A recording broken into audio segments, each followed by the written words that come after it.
एक तरफ मनुवादी कहते रह गए जात पात और दलितों पर अत्याचार अब खत्म हो चुका है, और दूसरी तरफ मेरठ के सरधरा थाना क्षेत्र के कपसाड़ गांव में एक सवर्ण लड़के पारस सिंह ने 9 जनवरी को खेत को जाती हुई एक दलित मां के ऊपर फरसे से हमला कर उनकी हत्या कर दी और उनकी बेटी के साथ छेड़छाड़ कर उसे अपने साथ ले गया। अब यहाँ कोई नहीं कहने आया कि दलितों पर अब अत्याचार खत्म हो चुका है। बात जाति विशेष के होने के कारण से सरकार से लेकर प्रशासन तक सब कोई चुप है। ध्यान दीजिए, ये कोई इक्का दुक्का घटना नहीं है, ये तो दलितों के साथ हुई सिस्टमेटिक हिंसा का हिस्सा है जिसे हर बार लगातार नकारा जाता है। इस बात के लिए एनसीआरबी के आंकड़े खुद गवाह हैं। हर साल हजारों मामले दर्ज होते हैं जिसमें दलितों के हत्या, बलात्कार, अपमान, हमले और सामाजिक बहिष्कार शामिल है। एनसीआरबी की सबसे लेटेस्ट रिपोर्ट बताती है कि एससीएस के उत्पीड़न के लगभग 57,000 मामले दर्ज हुए हैं, जिसमें उत्तर प्रदेश में ही रोजाना 2 दलितों की हत्या होती है, 3 दलित महिलाओं के बलात्कार होते हैं और 6 दलित घरों में आग लगाना या फिर घरों में तोड़फोड़ करने के मामले दर्ज होते हैं।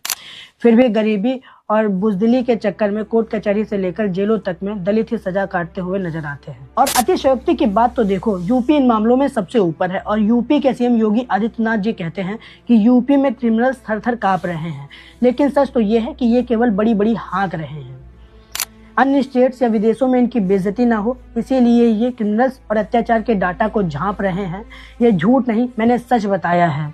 इन्होंने हाथरस गैंगरेप केस से लेकर उन्नाव गैंगरेप केस तक सब कुछ दबाया है। हर केस में जाति का एंगल हटाकर इन्होंने आपसी विवाद बनवाया है।